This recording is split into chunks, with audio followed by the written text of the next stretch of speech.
నెల్లూరు నగరంలోని వైఎస్ఆర్ కాంగ్రెస్ పార్టీ జిల్లా అధ్యక్షులు కాకాని గోవర్ధన్ రెడ్డి, వైఎస్ఆర్ కాంగ్రెస్ పార్టీ నెల్లూరు రూరల్ సమన్వయకర్త ఆనం విజయ్ కుమార్ రెడ్డి, నెల్లూరు సిటీ సమన్వయకర్త పర్వతరెడ్డి చంద్రశేఖర్ రెడ్డి ఆదేశాల మేరకు నెల్లూరు జిల్లా పార్టీ కార్యాలయం నందు బొబ్బల శ్రీనివాస్ యాదవ్ ఆధ్వర్యంలో మీడియా సమావేశం నిర్వహించారు.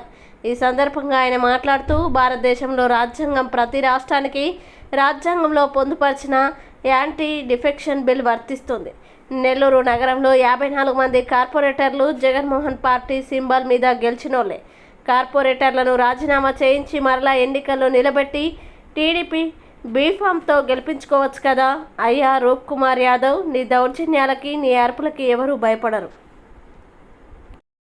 అంతకుముందు ఏదైతే డిఫెక్షన్ బిల్లో 1/3 పార్టీలో గెలిచిన వాళ్ళు 1/3 ఒక సపరేట్గా గ్రూప్గా పోయి ఒక పార్టీని ఏర్పాటు చేసుకోవచ్చు, లేదంటే ఇంకో పార్టీలో మెర్జ్ కావచ్చు, వాళ్ళ సభ్యత్వం రద్దు కాదు అనేది అప్పుడున్న పరిస్థితి. 91వ సవరణలో 100% గెలిచిన వాళ్ళంతా వేరేగా పోయినా కూడా ఆ పార్టీని వదిలి వాళ్ళ మీద యాంటీ డిఫెక్షన్ అనేది వర్తిస్తుంది, వాళ్ళ సభ్యత్వాలు రద్దవుతాయి. అది 10వ అధికరణంలో 91వ సవరణ. అది దాని ప్రకారం వీళ్ళు పార్టీ సింబల్ మీద ఎవరైతే గెలిచారో వాళ్ళంతా వాళ్ళ సభ్యత్వం రద్దయ్యేదానికి అవకాశం ఉంది.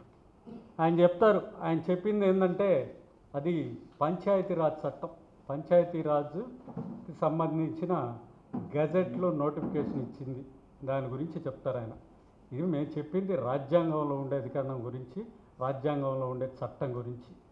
మీరు చెప్తా ఉన్నారు మా సభ్యత్వాలు రద్దు కావు, మాకేం భయం లేదు, మీరేం చేసుకుంటే చేసుకోండి అని.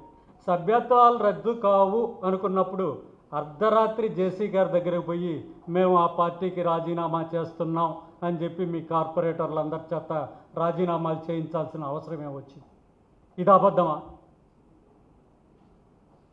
అదే మీరు చెప్పిందే నిజమై ఈ సభ్యత్వాలు రద్దు కావు అనుకుంటే మీరు పార్టీ సింబల్ ఇచ్చి పార్టీ సింబల్ మీద ఎందుకు మీ డిప్యూటీ మేయర్ని గెలిపించుకోలేకపోయారు?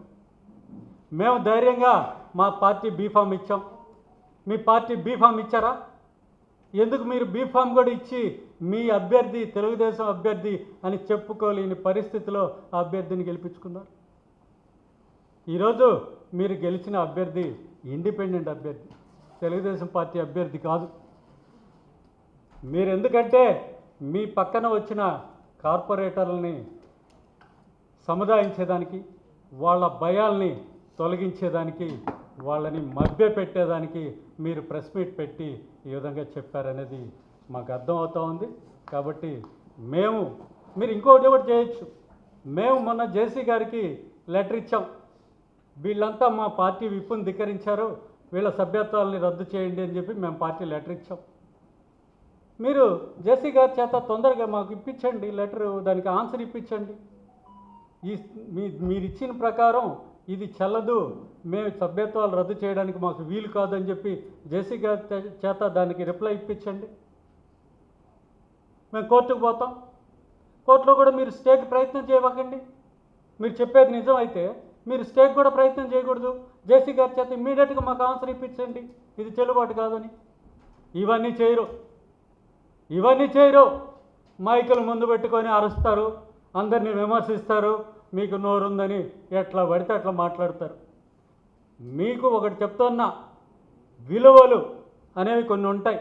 ప్రతి రాజకీయ నాయకుడికి విలువలు అనేది ఖచ్చితంగా ఉండాల్సిన విషయం. అంతెందుకు, మొన్న రాజ్యసభ సభ్యత్వాలకి రద్దు చేయించినప్పుడు మీరెవరినైతే మేము దైవంగా కొలుస్తున్నాం ఈరోజు చంద్రబాబు గారిని, లోకేష్ బాబు గారిని అని చెప్తున్నారో, అదే చంద్రబాబు గారు రాజకీయాల్లో విలువలు పాటిద్దాం, అందుకే ఈ రాజ్యసభ సభ్యుల చేత రాజీనామాలు చేయించి మళ్ళా మన పార్టీ ద్వారా ఎన్నుకుందాం అని చెప్పి ఆయన చెప్పారు. అదే విలువలు మీరెందుకు ఇక్కడ పాటించలేకపోతున్నారు? మీ దగ్గరకు వచ్చారు కార్పొరేటర్లు, మీ పార్టీలో చేర్తామన్నప్పుడు వాళ్ళని రాజీనామా చేయించి మళ్ళా ఎన్నికల్లో నిలబెట్టి మీ బీఫామ్తో ఎందుకు గెలిపించుకోలేకపోతున్నారు? మీరు చెప్తా ఉన్నారు కదా మేము ధైర్యం, మా సాహసం, మేము దౌర్జన్యం అని చెప్తా ఉన్నారు కదా, అదే ధైర్యంతో అదే సాహసంతో వాళ్ళందరి చేత రాజీనామాలు చేయించి మీరు ఎందుకు వాళ్ళని ఎన్నికల్లో నిలబెట్టి వాళ్ళని గెలిపించుకోలేకపోతున్నారు? గెలిపించుకోండి. ధైర్యంగా మా పార్టీ తరపున గెలిచారని రొమ్ము మీద చేసుకొని చెప్పండి. మేము చెప్తున్నాం ఈరోజు మీరందరూ 54 మందికి 54 మంది వైఎస్ఆర్సీపీ పార్టీ తరపున ఆ పార్టీ సింబల్ మీద గెలిచిన వాళ్ళే. మరెన్నో వీడియోల కోసం మా ఛానల్ను సబ్స్క్రైబ్ చేసుకొని పక్కనే ఉన్న బెల్ ఐకాన్ని యాక్టివేట్ చేసుకోండి.